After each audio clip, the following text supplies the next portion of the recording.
আসসালামু আলাইকুম ওয়া রাহমাতুল্লাহ।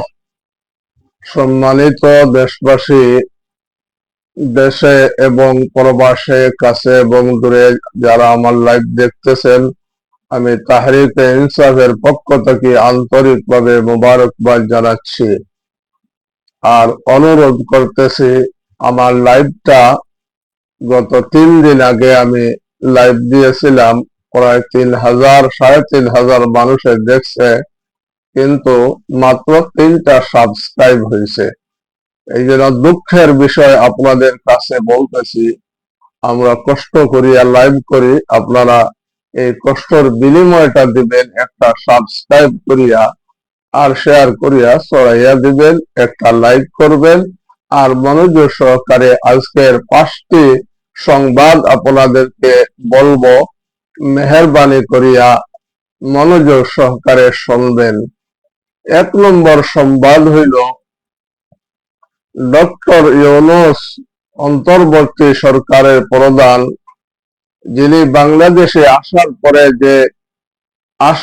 যে দায়িত্বভার গ্রহণ করছিলেন এবং উনি প্রকাশ করছিলেন, আমি এই দেশকে একটি মডেল রাষ্ট্রে পরিণত করব। কিন্তু ওনার যে আশা আকাঙ্ক্ষায় গুড়ে বালি হয়েছে, তার কারণ হইল ওনাকে না কোনো দল সাপোর্ট করছে, না আপনার কোন সেনা প্রধান ওনাকে সাহায্য করছে। যে সময় যে কাজ উনি করার জন্য বলছিলেন, যদিও উনি প্রকাশ করেন নাই, কিন্তু আমরা জানছি যে বড় দল এইগুলা আপনার কাজ করতে ওনাকে আপনার বাধা দিয়েছে, উনি যেন ভালো কাজ না করতে পারে, এবং বলছে যে উনি এইটা আপনার নির্বাচিত সরকারের কাজ, এইটা অন্তর্বর্তী সরকারের কাজ নয়। এই জন্য উনি ব্যর্থ হইয়া আপনার মানুষের কাছে আফসোস করছে, আমি কাজ করতে পারলাম না, আমি আমার স্বইচ্ছায় কোনো কাজ এই দেশে করতে পারলাম না। কিন্তু এর পরেও ডক্টর ইউনূস সাহেব আসিয়া দেশের যে ক্রান্তি লগ্নে দায়িত্বভার গ্রহণ করছেন, দেশের ব্যাংকগুলি আসলে দেউলিয়া এবং অর্থনৈতিক ইকোনমিক ছিল একদম আপনার নাই। কিন্তু এরপরে দেশ বিভিন্ন দেশের কাছে এই ঋণের বোঝা নিয়ে উনি দায়িত্বভার গ্রহণ করছিলেন। আলহামদুলিল্লাহ, আপনারা শুকরিয়া আদায় করেন, এই ডক্টর ইউনূস সাহেবের কারণে ব্যাংকগুলা সচল হয়েছে এবং 60,000 কোটি টাকা বিগত সরকার ঋণ রাখিয়া দিয়েছিল, এই ঋণগুলা উনি পরিশোধ করছেন। আর বর্তমানে রিজার্ভও আলহামদুলিল্লাহ উন্নতির দিকে, প্রায় আপনার 30-35 মিলিয়ন আপনার মার্কিন ডলার আমাদের রিজার্ভে আছে। আরো অনেক কাজ করছেন, যেটা আপনার এই দেশের মানুষ, উনি চলে গেলে ওনার মর্ম বুঝবে, ওনার সম্মান বুঝবে, উনি কত বড় যে একজন মানুষ, উনি কত বড় ভদ্র একজন মানুষ, নোবেল বিজয়ী, আস্থা ওয়ার্ল্ড বিশ্বের মধ্যে একজন নোবেল বিজয়ী রাষ্ট্রপ্রধান কোন জায়গায় নাই, একমাত্র বাংলাদেশে আপনার পাইছে একজন নোবেল বিজয়ী। কিন্তু ওনাকে সম্মান দিতে জানে নাই, ওনাকে সম্মান দেয় নাই, ওনার কথা শোনে নাই, যার কারণে উনি ওনার সাধ্য মতো, ওনার ইচ্ছা মতো উনি কাজ করতে পারে নাই। এটা আপনারা দেখছেন এবং জানছেন। সম্মানিত দেশবাসী, আপনারা দেখছেন সোশ্যাল মিডিয়ায় যে সময় আপনার উনি বলছিলেন, বা জনতা বলছিল, জুলাই যোদ্ধারা বলছিল সেনাপতিকে সরানো হবে, তখন বড় দল বিএনপি বাধা দিয়েছিল, যার কারণে উনি ওনাকে সরাইতে পারে নাই। এরপরে আওয়ামী লীগকে নিষিদ্ধ করার কথা বলছিল, আপনার বিএনপি বলছিল আমরা কোন দলকে নিষিদ্ধ করতে চাই না। এইরকম প্রতি মুহূর্তে প্রতি আপনার কাজের বেলায় আপনার উনাকে বাধাগ্রস্ত করা হয়েছে, যার কারণে উনি এই দেশকে উন্নতির দিকে নিয়ে যেতে পারে নাই। যতটুকু নিছেন অতটুকু অন্য কোন লোক যদি এই দেশের রাষ্ট্রপ্রধান হইতো তাহলে এক মাসও টিকা সম্ভব হয় না। আজকে ডক্টর ইউনূস আসেন বলিয়া ভারত আমাদেরকে চক্ষু তুলিয়া তাকাইতে পারতেছে না, একমাত্র ওনার কারণে। বিশ্ব মোড়লরা আপনার চক্ষু তুলিয়া তাকাইতে পারছে না, তাদের কোনো চক্রান্ত করতে পারতেছে না, একমাত্র এই নোবেল বিজয়ী ডক্টর ইউনূসের কারণে। এই জন্য আমি মনে করি যে যদিও নির্বাচন হয়, নির্বাচনের পরেও ওনাকে আরো 10 বছর আপনার এই দেশে রাষ্ট্রপতি হিসাবে রাখা দরকার। তাহলে আপনার আমাদের সবচেয়ে বড় শত্রু হইল গিয়া আপনার ভারত, যারা আমাদেরকে শাসন করতে চায়, শোষণ করতে চায়, আমাদের নির্বাচনে আপনার বাধা দিতে চায়, আমাদের নির্বাচনে কে সরকার গঠন করবে এইগুলা আপনার ভারত থেকে আপনার পরামর্শ আসে, ভারত থেকে প্রেসক্রিপশন আসে, আর এই মোতাবেক আমাদের বাংলাদেশে নির্বাচন হয়। নির্বাচনের আপনার যে জয়ী হয়েছে আপনার এই ভারতের তাবেদারি করে, ভারতের আপনার দালালি করে, ভারতকে সবকিছু দিয়ে দিয়েছে। এইটা ইউনূস সম্পর্কে, ডক্টর ইউনূস সম্পর্কে বললাম সামান্য কিছু, এটা আপনারা জানিয়ে রাখবেন। সম্মানিত দেশবাসী, আমি 1 নম্বর সংবাদ দিলাম, বলছি 5টা সংবাদ আপনাদেরকে আজকে বলবো। 1 নম্বর সংবাদ দিলাম ডক্টর ইউনূস সাহেব সম্পর্কে। 2 নম্বর সংবাদ, আমাদের দেশে যদি উন্নতি করতে চান বা দেশকে সুরক্ষা দিতে চান, দেশের মানুষকে নিরাপত্তা দিতে চান, তাহলে 3 ব্যক্তিকে যে কোনো প্রকারে এই দেশ থেকে সরাইতে হবে। 1 নম্বর হইল গিয়া আপনার রাষ্ট্রপতিকে, এবং 2 নম্বরে আপনার সেনাপ্রধানকে, এবং 3 নম্বরে আপনার আসিফ নজরুলকে। এই 3 ব্যক্তিকে সরাইতে না পারলে এই দেশে কোনো সংস্কার হবে না, বিচার হবে না, এবং আপনার এই দেশে কোনো উন্নতি হবে না।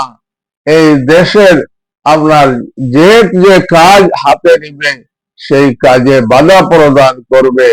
এই 3 ব্যক্তি যদিও সম্মুখ সারিতে নাই, কিন্তু লিখিত ভাবে এরাই আপনার চেষ্টা করবে এই দেশকে অশান্ত রাখার জন্য, এই দেশকে উন্নতির দিকে নিয়ে যাওয়ার জন্য। এই দেশ কিভাবে উন্নত হোক এইটা এই সমস্ত এই 3 লোক চায় না। এই জন্য জনতাকে বলবো, অনতি বিলম্বে যে কোনো প্রকারে যে কোনো আইনি বৈধতা নিয়ে এই 3 ব্যক্তিকে সরাইতে হবে। তখন মানুষ নিরাপদ থাকবে, দেশ নিরাপদ থাকবে। যে সেনা প্রধান জনগণকে সুরক্ষা দিতে পারে না, আজকে যদি ভারত থেকে কোনো হামলা হয় তাহলে ভারত থেকে আপনার কে আমাদেরকে বাঁচাবে? ভারত থেকে যদি আমাদের উপরে হামলা করে, আপনারা শুনছেন সোশ্যাল মিডিয়ায় আপনার ভারতের সেনাপ্রধান বলছেন পাকিস্তানকে মানচিত্র থেকে মুছে ফেলে দিতে হবে। এটা শুনছেন আপনারা? যদি বাংলাদেশের দিকে হুমকি দেয় তাহলে বাংলাদেশের না অস্ত্র আছে, না যুদ্ধ বিমান আছে, না আর্মি আছে। বর্তমান আপনার এই সেনা প্রধানকে দিয়া আপনার এই দেশ সুরক্ষা দেওয়া সম্ভব নয়। এই জন্য এই 3 ব্যক্তিকে সরাইতে হবে। আপনাদের কাছে অনুরোধ করলাম আপনারা এই মনোযোগ সহকারে শুনবেন।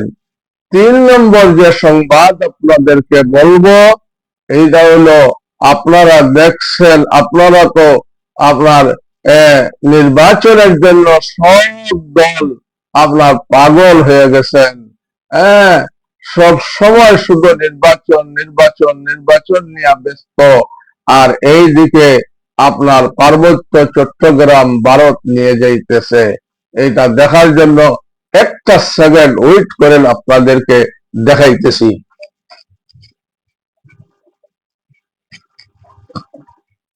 সম্মানিত দেশবাসী, আমি আপনাদেরকে একটা মিনিট কষ্ট দিলাম, আপনাদেরকে দেখাই যে কিভাবে আপনার এই দেশকে আপনার শোষণ করার জন্য, এই দেশের উপরে দেশকে আক্রান্ত করার জন্য আপনার কিভাবে আপনার ভারত উঠিয়া পড়িয়া লাগছে। আপনাকে একটা সিনারি দেখাইলাম, এই দেখেন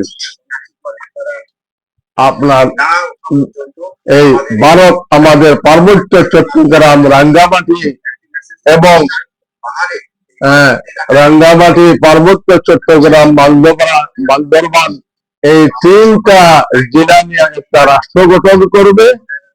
আর আপনার ভারত এইটা পরিচালনা করবে, হাসিনা এইটার রাষ্ট্রপতি হবে, এইটার প্রধানমন্ত্রী হবে।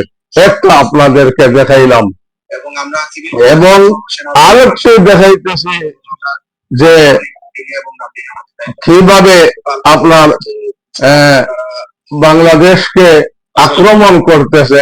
আপনারা একটু দেখেন, পাহাড়ের মানুষও দেখেন, সমতলের মানুষও দেখেন, বাট সর্বোপরি বাংলাদেশের মানুষ হিসাবে আপনি দেখেন। বাংলাদেশের বাইরে অনেক দেশ থেকে দেখেন, সেটা আলাদা।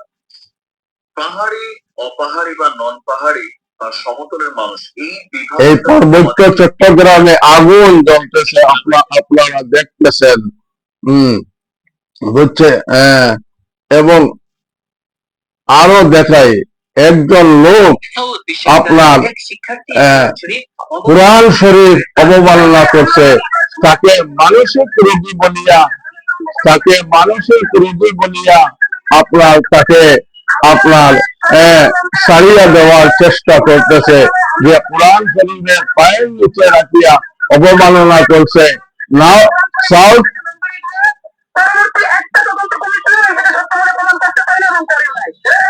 এবার ভারতীয় মানচিত্র থেকে মুছে ফেলার হুমকি দিয়েছে পাকিস্তান। দেশের সেনাবাহিনী সরাসরি এই ভারতের মানচিত্র, অধিকার পরিষদের সভাপতি এই আপনারা দেখছেন, আপনাদেরকে বললাম।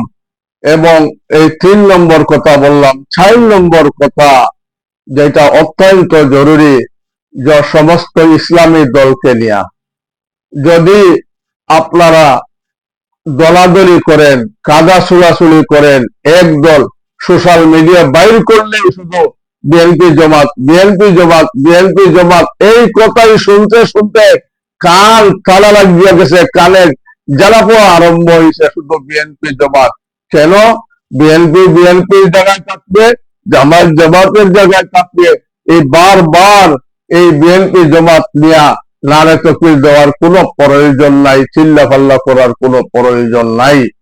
আপনারা ইসলামী দলগুলাকে আমি বলবো, যদি আপনারা চেষ্টা করেন, আপনারা ইসলামী দল, আপনার জামাতে ইসলামী বড় দল, তাদের সাথে জোটবদ্ধ হন, তাহলে তাদেরকে কোন ধরনের আকীদা দিয়া সরাইবেন না, তাদের কাছে দিলেন, আর বিয়া জামাতের সাথে সব ইসলামী দল ঐক্য গঠন করেন।